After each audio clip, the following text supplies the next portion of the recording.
جی بسم اللہ الرحمن الرحیم۔ السلام علیکم ڈیئر اسٹوڈینٹس، کیسے ہیں آپ؟ سب خیریت سے ہیں؟ آج یہ جو لیکچر اس میں ایک پوئم آپ سے ڈسکس کروں گا۔ Poem number 8، Ozymandias. پوئٹ کا نام ہے پرسی بیش شیلے۔ پرسی بیش شیلے اس کے پوئٹ کا نام ہے۔ یہ ایک رومانٹک پوئٹ تھا، اور ان کا جو زمانہ ہے وہ 19ویں صدی کا آغاز تھا۔ اس دور میں یہ ایک پوئٹ تھے بڑے مشہور، اور آج بھی ان کی پوئمز بہت مشہور ہیں۔ رومانٹک پوئٹس میں ان کا نام ہے، اور ماڈرن ورلڈ اور اس کے جو مسائل ہیں، اور جو ماڈرن مین کے جو مسائل ہیں، ان کے اوپر بڑی گہری نظر تھی۔ اور ایک پرسی بیش شیلے جو ہیں وہ ایک سوشل ریولوشن کی بات کرتے تھے، انقلاب کی بات کرتے تھے کہ معاشرے میں انقلاب آنا چاہیے۔ تو اس میں ایک چیز جو ہے اس پوئم کے اندر وہ یہ ہے کہ انسان مغرور جب ہو جاتا ہے تو وہ سب کچھ بھول جاتا ہے، اور وہ اپنے انجام سے بے خبر ہو جاتا ہے، اور وہ یہ بھول جاتا ہے کہ میری یہ زندگی آخر ختم بھی ہونی ہے اور موت بھی آنی ہے، اور اس کے بعد اس کا کیا بنے گا۔ تو یہ ساری چیزیں جب اس کے ذہن سے نکل جائیں تو پھر انسان اپنی تباہی کی طرف چل پڑتا ہے۔ ٹھیک ہے، تو اس پوئم کے اندر ایک ایسے ہی ایک آپ کو میسج دیا گیا ہے، اوزیمینڈس اس کا ٹائٹل ہے۔ تو اب آپ نے چیک کرنا ہے کہ کیا کہنا چاہتا ہے۔ جی سنیں پہلا سٹینزا۔ پہلے میں ایک دفعہ پوئم پڑھ رہا ہوں آپ کے سامنے ساری۔ I met a traveler from an antique land who said, two vast and trunkless legs of stone stand in the desert. Near them on the sand, half sunk, a shattered visage lies, whose frown and wrinkled lip and sneer of cold command tell that its sculptor well those passions read, which yet survive, stamped on the lifeless things. یہ تو پہلا stanza تھا۔ Second stanza ہے اس کا، and on the pedestal these words appear, my name is Ozymandias, king of kings. Look on my works, ye mighty and despair. Nothing beside remains around the decay of that colossal wreck, boundless and bare. The lone and level sands stretch far away. تو یہ جی poem تھی۔ اس کا پہلا stanza سب سے پہلے آپ سنیں، first stanza. اس میں پوئٹ کہتے ہیں I met a traveler from an antique land، ایک مسافر جو کسی دور دراز کسی پرانے علاقے سے آ رہا تھا، کسی دور کے علاقے کے رہنے والا ایک شخص، ایک مسافر جو آ رہا تھا۔ شاعر کہتے ہیں کہ میری اس سے ملاقات ہوئی، اور اس مسافر نے آ کے خبر دی، اور وہ کیا خبر تھی؟ وہ کہتے ہیں کہ who said traveler said two vast and trunkless legs of stone stand in the desert. ٹھیک ہے، وہ کہتا ہے کہ دو ٹانگیں، بڑی بڑی دو ٹانگیں، واسٹ بہت وسیع بہت بڑی، ٹرنکلیس جس کے ساتھ ان کا دھڑ نہیں ہے۔ ٹانگوں سے جو اوپر کا حصہ اسے ہم دھڑ کہتے ہیں، ٹھیک ہے، مطلب، اور نیچے لیگز ہو گئی، تو ٹرنکلیس جن کا دھڑ الگ ہے، جن کی باڈی الگ ہے باقی سارے وجود سے، دو ٹانگیں وہ کہتا ہے کہ اسٹینڈ ان دا ڈیزرٹ، میں نے صحرا کے اندر دو ٹانگیں کھڑی دیکھی ہیں۔ نیئر دیم، ان ٹانگوں کے قریب، آن دا سینڈ، ریت پر، ہاف سنک، آدھا ڈوبا ہوا، آدھا کور ہوا، ڈھکا ہوا۔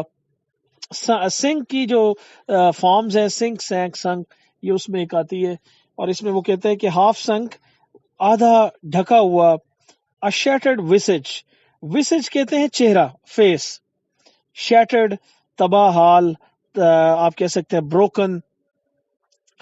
تو وہ کہتے ہیں کہ میں نے صحرا میں دو بہت پتھر کی بنی ہوئی دو ٹانگیں دیکھیں جو صحرا میں دفن تھی، جو صحرا میں فکس تھی، اور ان کے پاس ہی ریت پر ایک آدھا ڈھکا ہوا چہرہ گرا پڑا تھا، سر پڑا تھا۔ ہوز فراؤن، فراؤن ہوتی ہے دیکھیں ماتھے کی تیوری کو ہم فراؤن کہتے ہیں، تو مطلب وہ ایک مجسمہ ہے جو ریت پر گرا پڑا ہے، اور مجسمہ ساز نے اس کو اس طرح سے بنایا تھا کہ اس چہرے پر ایک رنکلز ہیں، اس چہرے پر غصے کی وجہ سے نشان بنے ہوئے ماتھے پر، جیسے نا ماتھے پر بل آنا، تو اس چہرے پر فراؤن ہے، اینڈ رنکلڈ لپ، اور اس کے جو ہونٹ ہیں اس میں بھی سلوٹے ہیں، شکنے ہیں، and senior of cold command, اور سنیئر ہوتی ہے نفرت۔ کولڈ کمانڈ کا مطلب یہاں پہ ہے کہ وہ شخص جو جس کا یہ مجسمہ تھا، آپ کو پتہ ہے جو شخص حکمران ہو اس کے چہرے پر ایک بڑی سنجیدگی اور ایک سختی اور نفرت کے نشانات موجود ہوتے ہیں۔ تو یہ ساری چیزیں وہی بیان ہو رہی ہیں کہ یہ جو مجسمہ پڑا تھا جس کی ٹانگیں فکس کی گئی تھی، چہرہ اس کا کہیں گرا پڑا تھا، ماتھے پر تیوری بھی نظر آ رہی تھی، ہونٹوں پر بل بھی تھے، اور اس کے علاوہ اس کے چہرے پر اوور آل ہمیں ایک نفرت آمیز لک نظر آ رہی تھی کہ وہ بڑا سخت حاکم تھا. تو وہ مسافر بتاتا ہے کہ یہ جو سارا کچھ وہاں پہ پڑا ہوا تھا اس کا مطلب کیا ہے. ٹیل دیٹ، یہ سب کچھ ہمیں بتاتا ہے its sculptor well those passions read, کہ اس مجسمے کے مجسمے بنانے والا جو مجسمہ ساز تھا، سکلپٹر مجسمہ ساز، ٹھیک ہے، انگریور جسے آپ کہتے ہیں، کہ اس مجسمہ ساز نے اس شخص کے یہ جذبات، اس کے یہ تاثرات بڑے اچھے طریقے سے پڑھ لیے تھے. which yet survive، جو ابھی تک یوں سمجھیں کہ دیکھیں نا، انسان کو تو مرے بڑا عرصہ ہو گیا، لیکن مجسمہ ساز نے وہ اتنی خوبصورتی سے وہ تاثرات کھینچے مجسمے پر بھی کہ ایسے لگتا ہے کہ آج تک وہ مجسمے کے اندر بھی وہ نفرت اور وہ غصہ سب کچھ، اس بے جان سے پتھر کے بنے ہوئے مجسمے پر بھی وہ ساری کی ساری چیزیں ابھی تک بھی نقش ہیں. Stamped on the lifeless things, ان بے جان چیزوں پر آج بھی وہ سارے تاثرات نظر آ رہے ہیں. مطلب یہ اس بادشاہ کے غرور کی ایک پکچر بنائی گئی ہے، ایک مجسمہ بنا کے وہاں پہ کسی نے فکس کیا تھا جو کہ مجسمہ تباہ ہو گیا. اور پھر دوسرا سٹینز آپ دیکھیں، and on the pedestal these words appear. اب دیکھیں مجسمہ جب فکس کیا جاتا ہے نا، تو نیچے ایک آپ کو پتا ہے ایک سلیب یا سلیٹ ٹائپ چیز ہوتی ہے جس کے اوپر اس کو فکس کر کے کھڑا کرتے ہیں، تو وہ اس کو پیڈسٹل ہم کہہ رہے ہیں.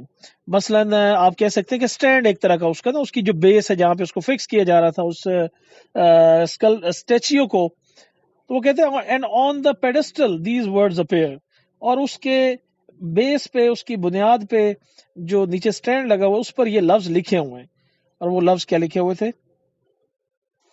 مائی نیم از اوزیمینڈیس، میرا نام اوزیمینڈیس ہے، کنگ آف کنگس، بادشاہوں کا بادشاہ.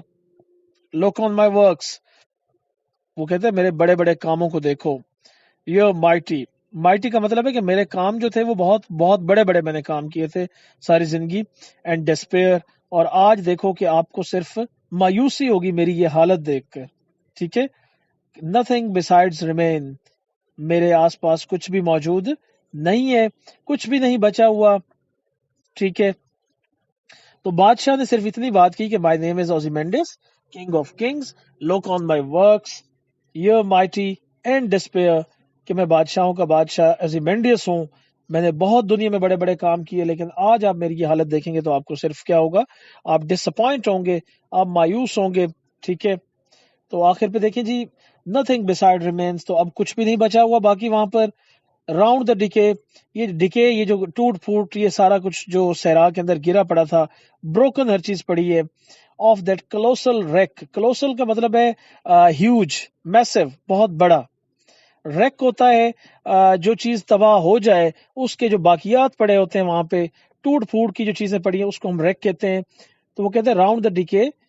پھر سے سنیں، nothing beside remains، کچھ بھی باقی نہیں بچا. راؤنڈ دا ڈکے، اس ساری ٹوٹ پھوٹ کے ارد گرد. آف دیٹ کلوسل ریک، یہ جو اتنا بڑا یہاں پہ ٹوٹ پھوٹ کا سامان گرا پڑا ہے. Bound less and bear, the loan and level stand stretch far away. اور وہ کہتا ہے کہ یہ جو آپ کے سامنے یہ سارا منظر آپ کو نظر آ رہا ہے جس کی کوئی حد نہیں ہے، باؤنڈ لیس کیونکہ صحرا ہے، اینڈ بیئر، اور یہاں پہ بیئر کا مطلب ہے بیرن، بنجر.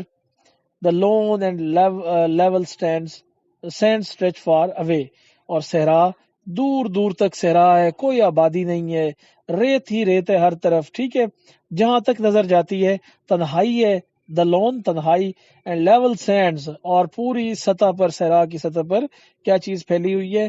ریت ہی ریت ہمیں نظر آ رہی ہے. آگے جی سمجھ.